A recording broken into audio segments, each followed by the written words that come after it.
नमस्कार दोस्तों, आप सुन रहे हैं कातिल रात की कातिल हसीना पार्ट 13।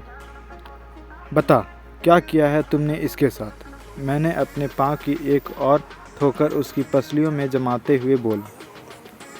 इसे भाई ने इंजेक्शन देकर बेहोश किया है। एक लात पड़ते ही अभी बकरी की तरह से मिमियाता हुआ बोला। कौन भाई? मैं जानते बूझते भी उस भाई का नाम अभी के मुंह से ही सुनना चाहा। कामरन भाई, ये उसी का शिकार है। मैं तो बस उसके कहे का पालन कर रहा हूँ, अभी ने मिमियाते हुए बोला। क्या कहा है उसने? मेरे लिए कामरन का आगे का प्लान जानना भी ज़रूरी था। इसे गोवा में उसके अड्डे पर पहुँचाना है, उसके बाद भाई इसके बाप से मांडवाली करेगा, अभी ने बताया। तेरे अलावा और कौन कौन जानता है कि ये लड़की इस क्रूज़ पर है?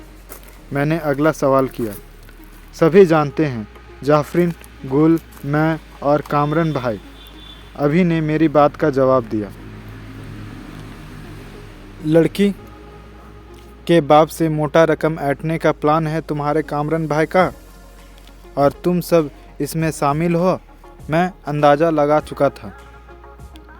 शायद इससे भी बड़ा कोई प्लान हो, लेकिन मैं तो सिर्फ अपने नशे की लत की वजह से उनकी बात मान रहा हूँ।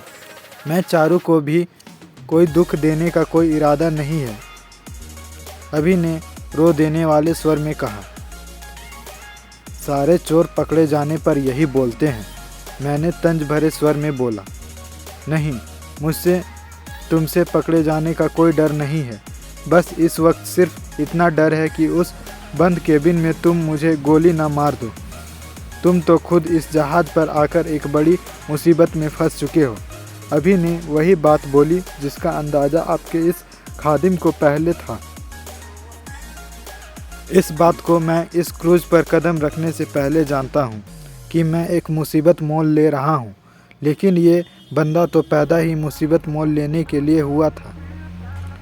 फ़िलहाल तो यूँ अपनी मुसीबत के बारे में सोच कर तू इस केबिन से जिंदा वापस बाहर कैसे जा सकता है?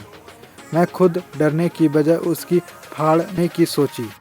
मेरी मानो तो तुम यहाँ से निकल लो और किसी बोट का इंतज़ाम करके समुद्र में उतर जाओ, नहीं तो गोवा पहुँचने से पहले ही ये लोग तुम्हें ख़त्म करके तुम्हारी लाश को समुद्र में फेंक देंगे।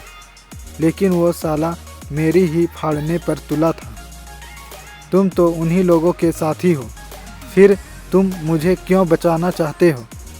मैंने संशय भरी नज़रों से उसे देखा, क्योंकि मैं उनका साथी नहीं हूँ। मैं अभी तक उनका कहा मान रहा हूँ तो सिर्फ इसलिए कि इस मुसीबत में मैं चारू को अकेली नहीं छोड़ना चाहता हूँ।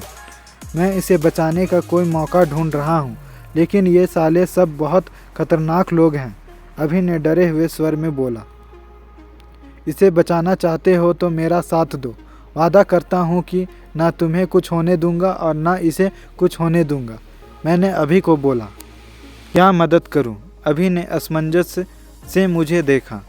इस क्रूज़ में कोई ऐसी जगह है जहाँ हम चारू को छुपा सकते हैं? मैंने अभी से पूछा।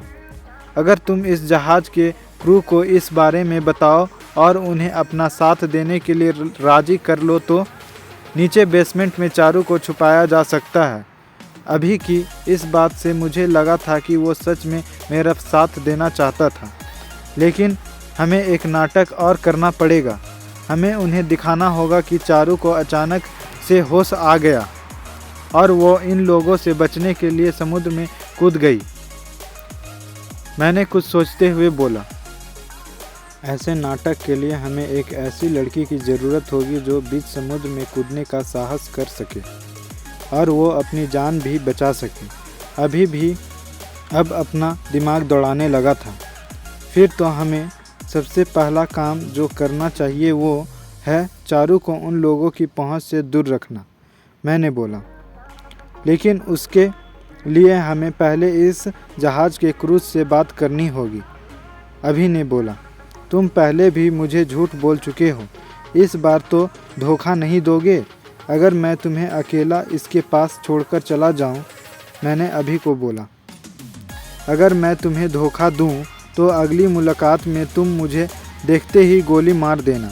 अभी ने मजबूत स्वर में मेरी ओर देखकर बोला। इस वक्त मेरे पास अभी के ऊपर भरोसा करने के अलावा कोई और चारा भी नहीं था। एक और बात से मैं आश्वस्त था कि चारू को लेकर इन लोगों को जो प्लान था, उस प्लान के हिसाब से अभी चारू की जान को कोई खतरा नहीं था। इसलिए मैंने वहां से निकलकर अपने अगले कदम को अमली जामा पहनाने की सोची। मैंने एक बार फिर से चारू की ओर देखा। उसकी चेहरे की मासूमियत कहीं से भी इस बात की चुगली नहीं कर रही थी कि ये लड़की इतनी बड़ी नशेड़ी होगी कि ये नशे के सौदागरों के चुंगल में ही फंस गई। मुझे जाफरीन से ज़्यादा गुल के बारे में सोचकर हैरानी हो रही थी। वो भी उस घिनौने काम में संलिप्त थी, जबकि क्रूज पर चढ़ने से पहले वो किस कदर मेरी चिंता कर रही थी। उसे पहले से ही मालूम था कि चारू को भी इसी जहाज़ से गोवा ले जाया जाएगा। इन लोगों की सोच रही होगी कि ये मुझे अपने प्लान के तहत घेर कर इस क्रूज पर ले जा रहे हैं, जबकि मैं सब कुछ जानते बूझते हुए जानबूझकर इस क्रूज पर सवार हुआ था। यहाँ मैं इस बात को ईमानदारी से स्वीकार करूँगा कि मुझे चारू का इसी क्रूज पर मिलने का कोई भी अंदेशा नहीं था। वो तो मुझे बोनस के रूप में मिली थी, लेकिन उसके मिलते ही मेरे सारे प्लान की रूपरेखा ही बदल गई थी, क्योंकि मेरा असल काम तो चारू को सही सलामत खोजना ही था। इसलिए मैं अपनी पूरी ताकत को चारू को बचाने के लिए झोंक देना चाहता था। मैंने अपने कदम अब केबिन से बाहर की तरफ बढ़ा दिए थे। मेरे दरवाज़ा खोलते ही गुल और सेलिना मुझे दरवाजे पर ही खड़ी हुई नज़र आई। गुल बहुत ही क़यामत खेज नज़रों से मेरी ओर देख रही थी।